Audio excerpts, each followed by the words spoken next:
খলিফা ওমর গদিতে গিয়াই 1 নম্বর পাওনাটা জনগণে পাইতেছে কিনা তদন্ত করার জন্য গভীর রাত্রে বাইরে হইয়া গেলেন বাড়িতে। এক বাড়িতে গিয়া পাইলেন একটা বিধবা মহিলা, তার এতিম বাচ্চারা পেটের খিদায় খানা গড় নাই, কান্দে।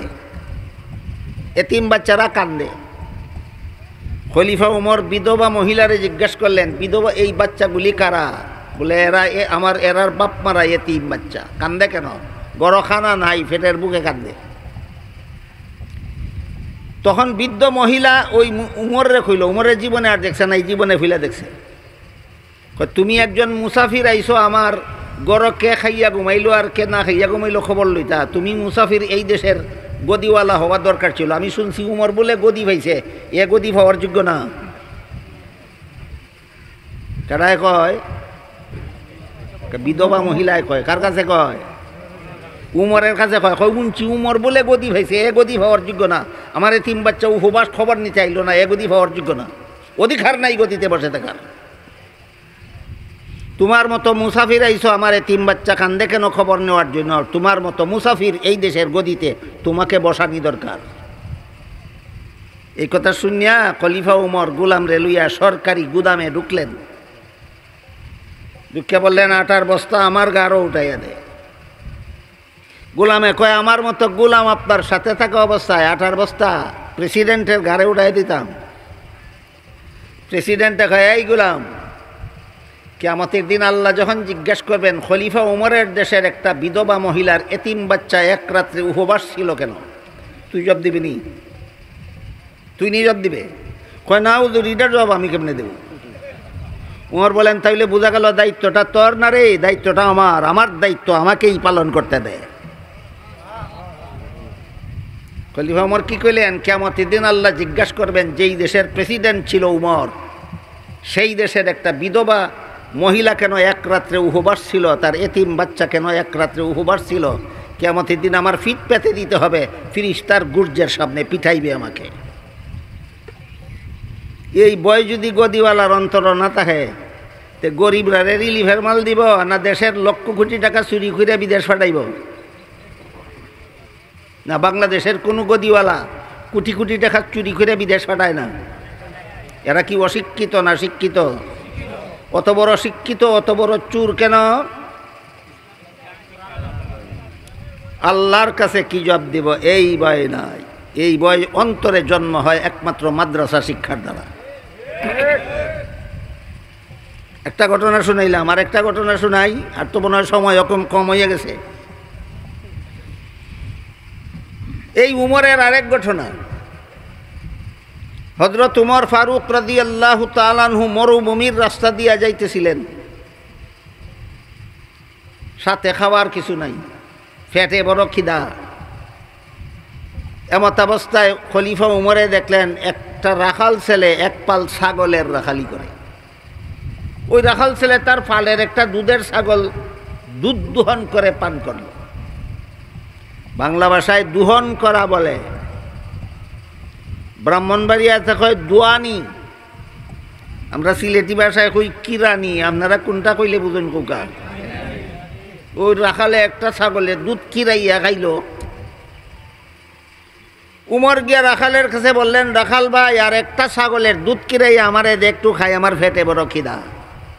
এও উমরে দেখছে না কোনোদিন, এই জীবনের হইলা।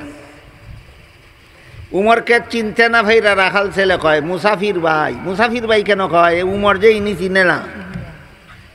কয়, মুসাফির ভাই, এই ছাগলের পালের মালিক আমি না, আমি আমার মালিকের বেতনভোগী চাকর।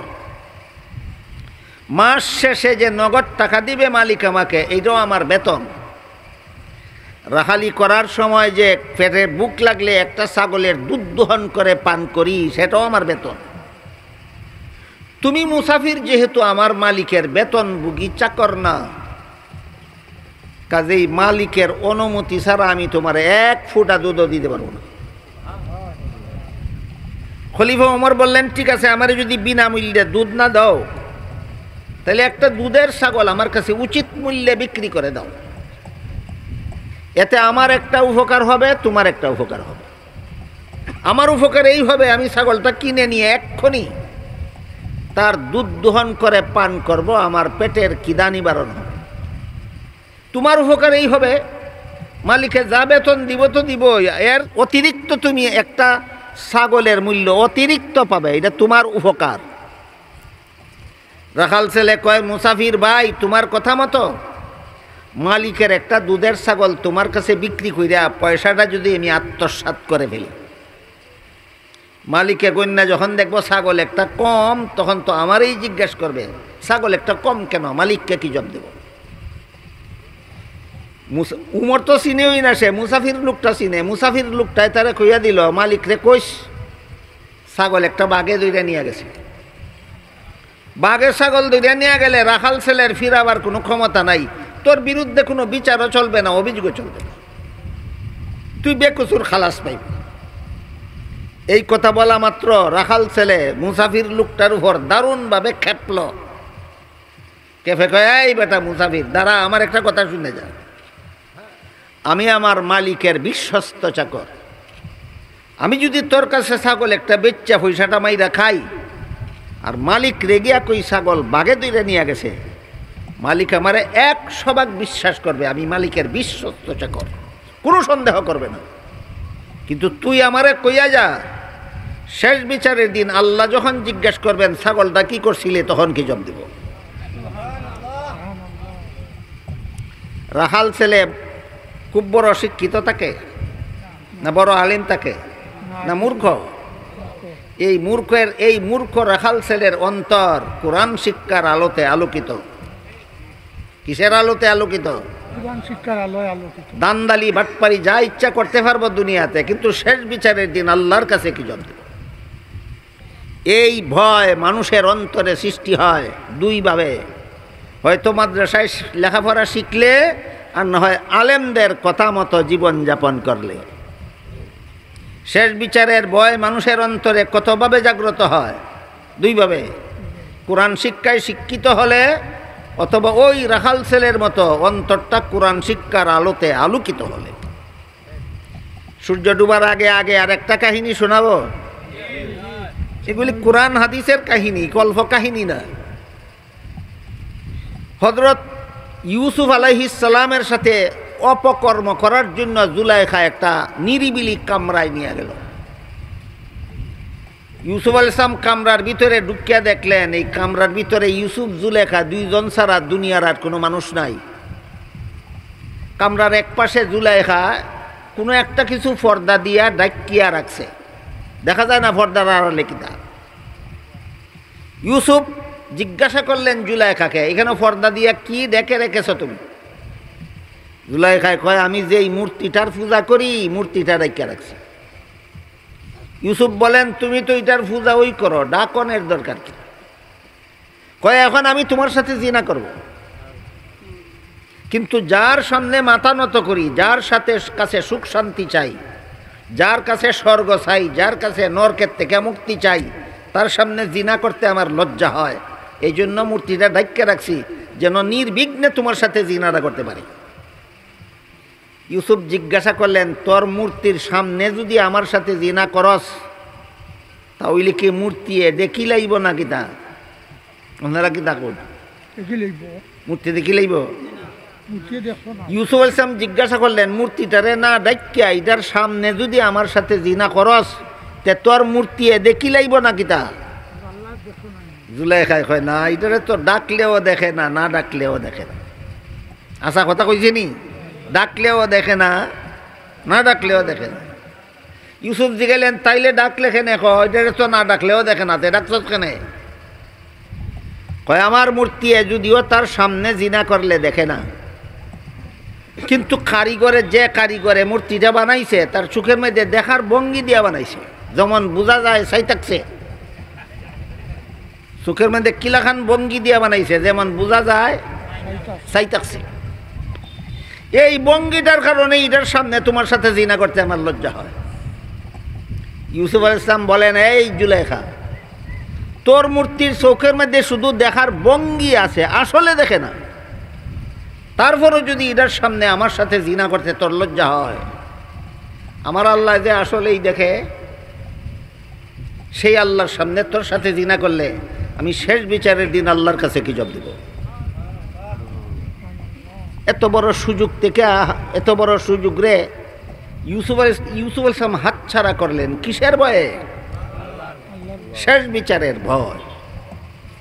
এই ভয় মানুষের অন্তরে প্রাইমারি স্কুলের লেখাপড়ার দ্বারা সৃষ্টি হয় না, এই ভয় মানুষের অন্তরে হাই স্কুলের লেখাপড়ার দ্বারা সৃষ্টি হয় না, এই ভয় মানুষের অন্তরে কলেজের লেখাপড়ার দ্বারা সৃষ্টি হয় না, এই ভয় মানুষের অন্তরে ভার্সিটির লেখাপড়ার দ্বারা সৃষ্টি হয় না, একমাত্র মাদ্রাসা শিক্ষার দ্বারা সৃষ্টি হয়।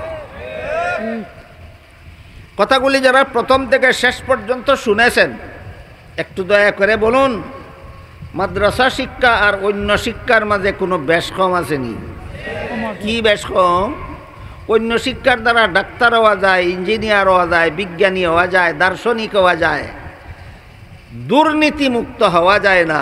দুর্নীতিমুক্ত সমাজ গড়ার একমাত্র শিক্ষা মাদ্রাসা শিক্ষা। তাই করব দূরের কথা, জনগণের কি অধিকার আছে গদিওয়ালার কাছে এটাও জানে না। এই কারণে যে ওই গদিতে যায় সেই দেশ লুটতে খায়। আন্দোলন করতে জানে, গদি দখল করতে জানে, গদিওয়ালার কাছে জনগণের কি কি পাওনা আছে জানে না, জানলে না আদায় করতে হবে। এই কারণে বলছি যারা রাজনীতি করেন তারা আগে একটু বুঝেন যে আল্লাহ আমাকে দেখে এই ভয় থাকলে আমি যদি গদি যাই তাহলে আমার গদি চালানিটা কেমন হবে। আপনারা হয়তো জানেন, বিশ্বাস করেন, রাসূল করিম সাল্লাল্লাহু আলাইহি ওয়াসাল্লাম মক্কা শরীফ থেকে হিজরত করে মদিনা শরীফ গিয়া একটা ইসলামী রাষ্ট্র প্রতিষ্ঠা করেছিলেন। জীবনের শেষ 10 বছর রসুলের প্রতিষ্ঠিত রাষ্ট্র রসুল নিজেই শাসন করেছেন। রাসূলের ইন্তেকালের পরে রাসূলের প্রতিষ্ঠিত রাষ্ট্র পরিচালনার দায়িত্ব আসলো, বলতে পারেন কেউ কার কাছে? হযরত আবু বকর সিদ্দিক রাদিয়াল্লাহু। এই জন্য আবু বকর সিদ্দিককে রাসূলের প্রথম খলিফা বলা হয়। খলিফাটা কুরআন হাদিসের ভাষা, বাংলায় শাসনকর্তা। রাসূলের পক্ষ থেকে আবু বকর ছিলেন রাসূলের প্রতিষ্ঠিত রাষ্ট্রের প্রথম শাসনকর্তা। আবু বকর সিদ্দিক রাদিয়াল্লাহু আনহুর ইন্তেকালের পরে এই দেশের খলিফা হইলেন হযরত উমর ফারুক রাদিয়াল্লাহু। উমর ফারুক রাদিয়াল্লাহু আনহু শাসনকর্তা মনোনীত হওয়া মাত্রই তার মাথায় গেল জনগণের পাওনা দিতে হবে, আমার জনগণের অধিকার আদায় করতে হবে আমার। আজকাল যারা গদি যায় জনগণের অধিকার দিব দূরের কথা, জনগণের কি পাওনা আছে গদিওয়ালার কাছে জানেওই না। মুসলমান সরকারের কাছে জনগণ মুসলমান হোক চাই ও মুসলমান হোক, সরকার যদি মুসলমান হয়, জনগণ যে কোনো ধর্মের হোক, সমস্ত নাগরিকের 6টা পাওনা আছে। 6টা পাওনা গদিওয়ালার কাছে জনগণের 6টা পাওনা আছে। কটা? যদি একটা পাওনাও পরিশোধ করার বাকি থাকে, আল্লাহর রসুল বলেন, আলা কুল্লুকুম রাইন ওয়া কুল্লুকুম মাসউলুন আন রাইয়াতিহি। গদির যে বৈশা রইছিলে 5 বছর, 10 বছর, 20 বছর, জনগণের অমুক অমুক পাওনা যে দিছিলে না, কিয়ামতের দিন আল্লাহ বলবেন সামালিস। কি বলবেন? সামালিস। তোরে ফিটানির লেগি গুড় দিয়া ফিরিস্তা রেডি রাখছি, জাহান্নামও গিয়া ফিরব, সামালিস। গদি যে দখল করে রাখছিলে 6টা পাওনা আছে এই জনগণের তোর কাছে, অমুক অমুক পাওনা তুই দিছস না। বুঝে থাকলে বলেন, মুসলমান সরকারের কাছে জনগণের পাওনা থাকে কটা? শুধু মুসলমান জনগণের না সমস্ত জনগণের? সমস্ত জনগণ। 6 পাওনার মধ্যে 1 নম্বর পাওনা হইল খাদ্য। 1 নম্বর পাওনা, তোমার দেশের কোনো জনগণ উপবাস থাকতে পারবে না। হয়তো ফসল ফলাইয়া খাওয়ার ব্যবস্থা করে দাও, না হয় চাকরি কইরা খাওয়ার ব্যবস্থা করে দাও, না হয় ব্যবসা কইরা খাওয়ার ব্যবস্থা করে দাও, না হয় বিদেশ থেকে আমদানি করে দাও। একটাও যদি করতে না পারো, তোমার দেশের একটা নাগরিক যদি এক রাত্রে না খাইয়া ঘুমানি লাগে, গদিওয়ালারে কিয়ামতের দিন আল্লাহ বলবেন সামালিস। এই জন্য হযরত উমর খলিফা হইয়াই এক নম্বর পাওনাটা জনগণে ভাইতেছি কিনা তদন্ত করতে গেলে